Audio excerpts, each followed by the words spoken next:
Hi, this is Rachel. So today we're going to go over the upward facing dog, and I would recommend that you have a look at the previous cat-cow video. That will help a lot with this, so click the link up above if you haven't seen that. So it's a good idea to get the spine really moving and articulating well before you attempt this one. Okay, so upward facing dog. We're going to place the hands firmly down into the ground, and from the cat position I'm just going to make sure that you have enough space between the knees and the hands, because we're going to allow the body to come forward like this. So I'm extending the hips and allowing the spine to lengthen. I'm pulling the chest forward through the arms, and I'm rolling the shoulders back and down, and the knees should lift away from the ground just by pressing the tops of the feet in the floor. Now, a common thing here is to allow the ankles to sickle like this, because they are often tight from wearing shoes and such. The other thing that can happen is this, so the ankle isn't fully extending here. You can see I still have quite a fair bit of tension in my ankles, and what's happening is the toes are having to compensate by pressing and scrunching into the ground. So the way to correct that is just pop the feet on the floor, extend out through the ankles. You can also try bringing your feet a little bit closer together and pressing the toes into the floor, so you can spread the toes into the ground.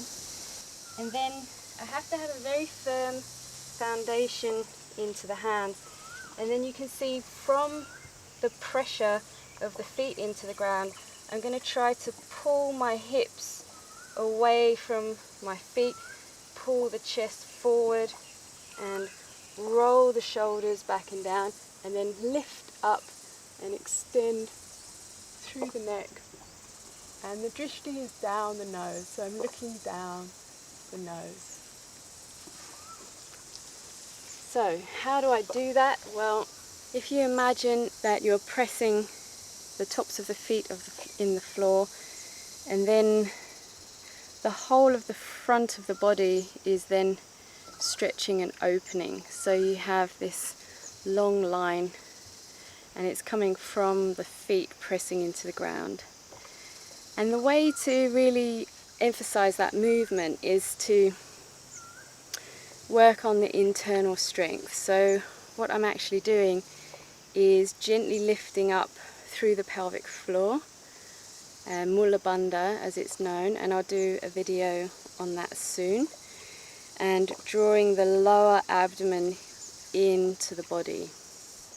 So these two elements are active, and what that does is it gives me an anchor point and a place to work from, so that I can then lengthen the spine from that point, and from there I can then open the chest, roll the shoulders back and down, and then lengthen the neck.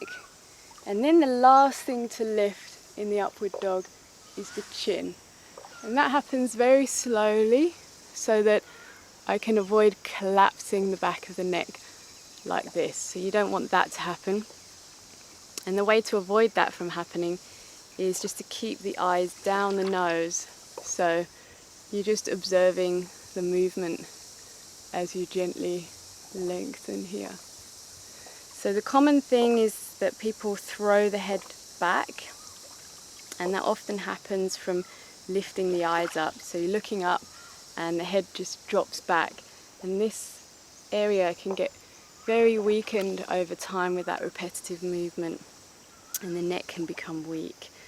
So you can also do this by modifying it slightly with the knees on the floor if you don't feel comfortable with the full upward dog. So here I'm just going to keep the knees on the floor, make sure I've got enough room, and I'm gently extending through the front thighs and hips. And keep the buttocks soft at this point so that I can move the sacrum in a tilted position, so I'm bringing the tailbone down towards the ground.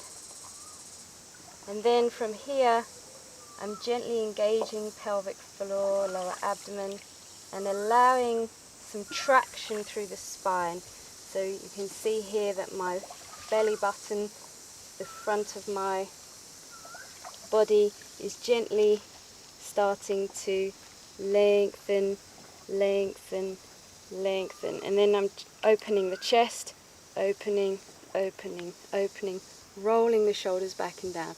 And make sure that you have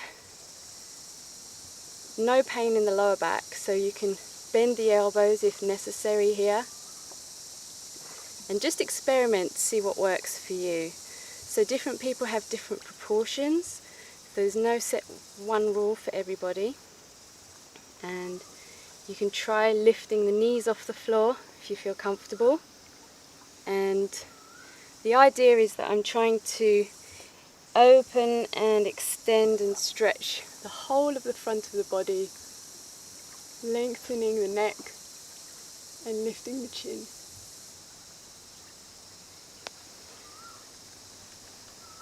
So that will help with all of your back bends too. So keep practicing, and if you would like further notifications for the next video where I talk about the progression or the transition between chaturanga and upward facing dog, then subscribe and click the notification bell so that you're notified. Okay, keep practicing and see you next time.